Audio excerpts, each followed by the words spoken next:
Hey guys, welcome back to Auto Repair, guys. Our mission here at the garage is to save you guys as much money as we can. That's why we make these absolutely free videos, guys. Let's go ahead and start on it now.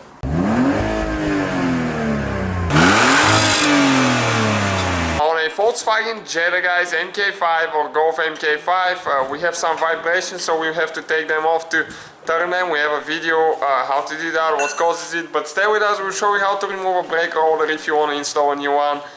It's pretty simple. We recommend, of course, installing new brake pads. In our case, we will not be, because we'll go ahead and turn ours and we'll get the brake pads later. So we'll have to go ahead, get the tire loose. Yeah, that thing is pretty tight, shouldn't be that tight. So make sure you jack the car, you have a jack stand right there. Safety first. We're gonna go take off the wheel now.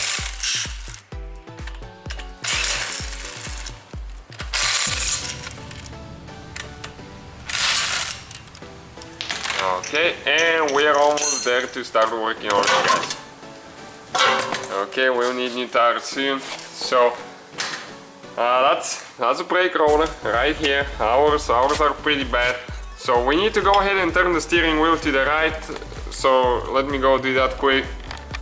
And we're going to compress the piston now. So if you install new brake pads or new rotor, you need more room.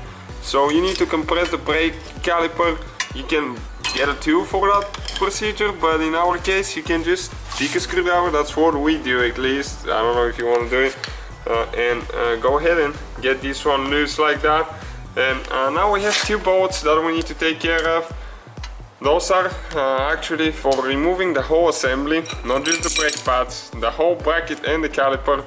With a 21mm right there in the back, we'll go ahead and remove these two bolts, and those are, believe me, pretty tight. So we need to get them tight as well when we're done with the job. Okay, one there on the bottom, and we need to find something like a wire or a heavy duty zip tie to make sure that we attach the rotor, the whole assembly, to the strut hanging in the air. Do not let it hang on the brake line. That's very dangerous. It can damage it, because you can see how thin it is, and if it damages it, you might lose your brakes. You don't want that to happen.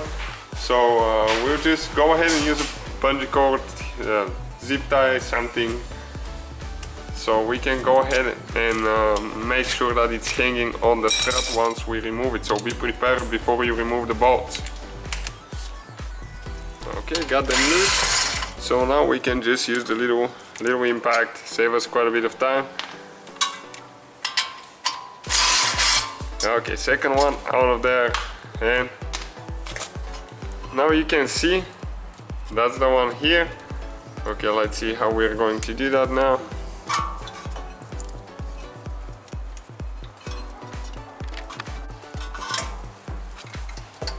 Okay, just like that, and you can see it does not have any pressure on the brake line.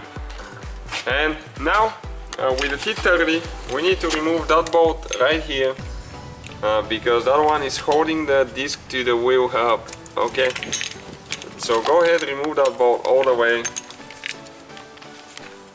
We recommend using penetrating oil WD-40, PB Blaster, something to spray right there between the two parts, so it can come off easy, because there is quite a bit of rust built there, and we need to hit it a couple of times now.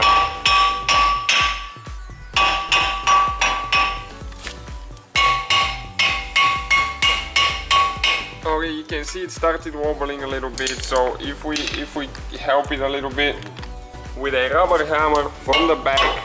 Okay, never hit it with a hammer where the braking surface is. And that's the rotor, guys. So we'll go ahead, turn this one, and pretty much that's how you guys remove it. We'll show you what the turn one looks like. You need to make sure that you clean that area right there. You can even use a little bit of a fine sandpaper, because that's where it contacts and it builds some rust as well.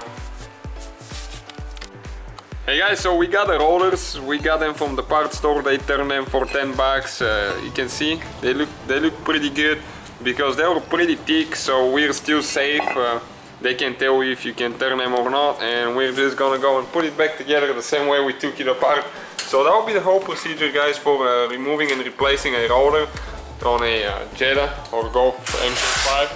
Thank you guys for watching. Don't forget to subscribe, give us a like. So guys, hopefully the video was helpful. If you have any questions, don't hesitate to let us know. Now check out our YouTube channels, guys. We have more than 19,000 free repair videos that can save you thousands of dollars in future repairs. That's why we make these absolutely free videos. Hopefully the video will be helpful. Thank you for watching and see you guys next time.